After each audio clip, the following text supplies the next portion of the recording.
आइए आज सुनते हैं वट सावित्री व्रत की कथा। वट सावित्री का व्रत जो कि हर वर्ष ज्येष्ठ माह के कृष्ण पक्ष की अमावस्या तिथि के दिन इस व्रत को धारण किया जाता है और कहीं कहीं पर जो कि ज्येष्ठ माह की शुक्ल पक्ष की पूर्णिमा तिथि के दिन भी वट सावित्री का व्रत किया जाता है। इस व्रत को स्त्रियां जो कि अटल सौभाग्य की प्राप्ति के लिए इस दिन व्रत को धारण करती हैं और इस दिन विशेष प्रकार से जो कि वट वृक्ष के नीचे बैठ करके वट वृक्ष का पूजन किया जाता है। इस दिन गणेश अंबिका, भगवान शिव, माता पार्वती का पूजन, ब्रह्म सावित्री तथा सत्य सावित्री आदि की मूर्ति स्थापित करके इनका वट वृक्ष के नीचे बैठ करके पूरे विधि विधान के साथ पूजन किया जाता है। यह व्रत जो कि अखंड सौभाग्य को प्रदान करने वाली है। आप सभी माताओं बहनों को वट सावित्री व्रत की ढेर सारी शुभकामनाएं। तो आइए सुनते हैं वट सावित्री व्रत की कथा। तो बोलिए प्रेम से भगवान विष्णु की जय, माता लक्ष्मी की जय, सावित्री माता की जय। बहुत समय पहले की बात है कि एक समय मध्य देश में अश्वपति नामक परम ज्ञानी राजा राज किया करते थे। उन्होंने संतान की प्राप्ति के लिए अपनी पत्नी के साथ सावित्री देवी का विधि पूर्वक व्रत तथा पूजन किया और पुत्री होने का वर प्राप्त किया। इस पूजा के फल से उनके यहाँ सर्वगुण संपन्न सावित्री का जन्म हुआ। सावित्री जब विवाह योग्य हुई तो राजा ने उसे स्वयं अपना वर चुनने को कहा। अश्वपति ने उसे अपने पति के साथ वर का चुनाव करने के लिए भेज दिया। एक दिन महर्षि नारद जी राजा अश्वपति के यहाँ आए। तभी सावित्री अपने वर का चयन करके लौटी। उसने आदर पूर्वक नारद जी को प्रणाम किया। नारद जी के पूछने पर सावित्री ने कहा, राजा दुमत्सेन जिनका राज्य हर लिया गया है, जो अंधे होकर अपनी पत्नी के साथ वनों में भटक रहे हैं, उनकी एक लौते आज्ञाकारी पुत्र सत्यवान को मैंने अपने पति रूप में वरण किया है। तब नारद जी ने सत्यवान तथा सावित्री के ग्रहों की गणना कर उसके भूत, वर्तमान तथा भविष्य को देखकर राजा से कहा कि हे राजन, तुम्हारी कन्या ने निस्संदेह बहुत योग्य वर का चुनाव किया है। सत्यवान गुणी तथा धर्मात्मा है। वह सावित्री के लिए सब प्रकार से योग्य है, परंतु एक भारी दोष है। वह अल्प आयु है और 1 वर्ष के बाद अर्थात जब सावित्री 12 वर्ष की हो जाएगी उसकी मृत्यु हो जाएगी। नारद जी की ऐसी भविष्यवाणी सुनकर राजा ने अपनी पुत्री को कोई अन्य वर खोजने के लिए कहा। इस पर सावित्री ने कहा कि हे पिताजी, आर्य कन्याएं जीवन में एक ही बार अपने पति का चयन करती हैं। मैंने भी सत्यवान को मन से अपना पति स्वीकार कर लिया है। अब चाहे वह अल्प आयु हो या दीर्घायु हो, मैं किसी अन्य को अपने हृदय में स्थान नहीं दे सकती। सावित्री ने आगे कहा कि पिताजी, आर्य कन्याएं अपनी पति एक बार ही चुनती है, राजा एक बार ही आज्ञा देते हैं, पंडित एक बार ही प्रतिज्ञा करते हैं तथा कन्यादान भी एक ही बार किया जाता है। अब चाहे जो हो, सत्यवान मेरा पति होगा। सावित्री के ऐसे दृढ़ वचन को सुनकर राजा अश्वपति ने उसका विवाह सत्यवान से करा दिया। सावित्री ने नारद जी से अपने पति की मृत्यु का समय ज्ञात कर लिया। सावित्री अपने पति और सास ससुर की सेवा करती हुई वन में रहने लगी। समय बीतता चला गया और सावित्री 12 वर्ष की हो गई। नारद जी के वचन उसको दिन प्रतिदिन बहुत दुख दे रही थी।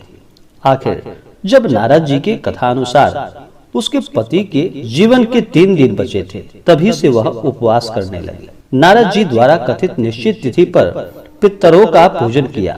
प्रतिदिन की भांति उस दिन भी सत्यवान लकड़ियां काटने के लिए चला गया तो सास ससुर से आज्ञा लेकर वह भी उसके साथ वन में चल गई। वन में सत्यवान ने सावित्री को मीठे मीठे फल लाकर दिए और स्वयं एक वृक्ष पर लकड़ियां काटने के लिए चढ़ गया। वृक्ष पर चढ़ते ही सत्यवान के सिर में असहनीय पीड़ा होने लगी। वह वृक्ष से नीचे उतर आया। सावित्री ने उसे पास के एक बड़े वृक्ष के नीचे लिटाकर सिर अपनी गोद में रख लिया। सावित्री का हृदय कांप रहा था। तभी उसने दक्षिण दिशा से यमराज को आते देखा।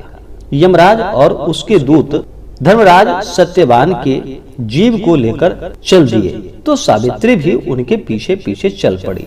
पीछा करती सावित्री को यमराज ने समझाकर वापस लौट जाने को कहा, परंतु सावित्री ने कहा कि हे यमराज, पत्नी के पतित्व की सार्थकता इसी में है कि वह पति का छाया के समान अनुसरण करे। पति के पीछे जाने का कारण यही मेरा यह धर्म है, इसीलिए मैं यह पीछे पीछे आ रही।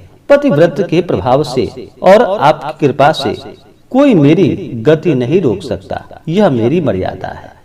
इसके विरुद्ध कुछ भी बोलना आपके लिए भी शोभनीय नहीं है। सावित्री के धर्मयुक्त वचनों से प्रसन्न होकर यमराज ने उससे उसके पति के प्राणों के अतिरिक्त कोई और वरदान मांगने को कहा।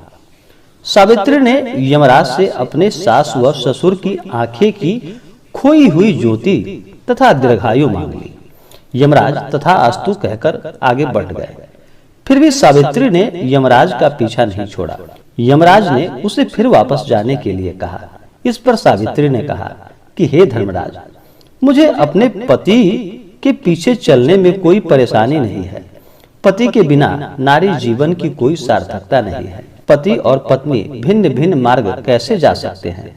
पति का अनुगमन मेरा कर्तव्य है।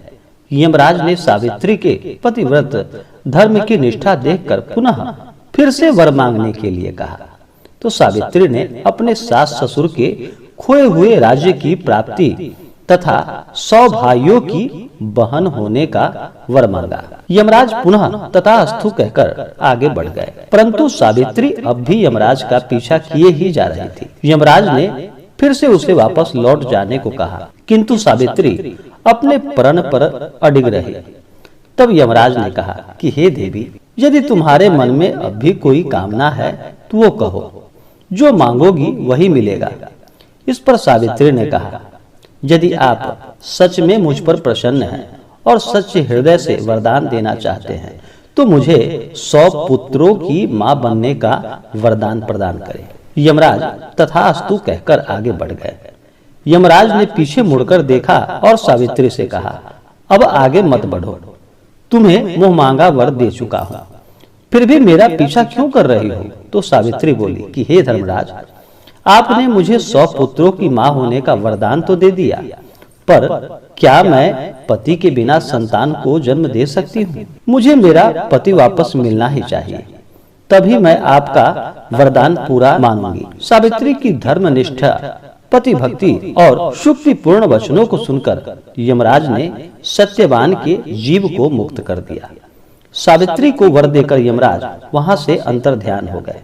सावित्री उसी वट वृक्ष के नीचे पहुंची जहां सत्यवान का शरीर पड़ा था। सावित्री ने प्रणाम करके जैसे ही वट वृक्ष की परिक्रमा पूर्ण की, वैसे ही सत्यवान के मृत शरीर जीवित हो उठा। दोनों प्रसन्न होकर घर की ओर चल पड़े। प्रसन्न चित्त सावित्री अपने पति सहित सास ससुर के पास गई। उनकी नेत्र ज्योति वापस लौट आई थी। उनके मंत्री उन्हें खोज चुके थे। धुमसेन ने पुनः अपना राज सिंहासन संभाल लिया। उधर महाराज अश्वसेन 100 पुत्रों के पिता हुए और सावित्री 100 भाइयों की बहन बनी। यमराज के वरदान से सावित्री 100 पुत्रों की मां बनी। इस प्रकार सावित्री ने अपने पतिव्रत का पालन करते हुए अपने पति के कुल एवं पितृकुल दोनों का कल्याण किया। सत्यवान और सावित्री चिरकाल तक राज सुख भोगते रहे और चारों दिशाओं में सावित्री के पतिव्रत धर्म के पालन की कीर्ति गूंज उठी। तो बोलिए प्रेम से भगवान विष्णु की जय, माता लक्ष्मी की जय, सावित्री माता की जय।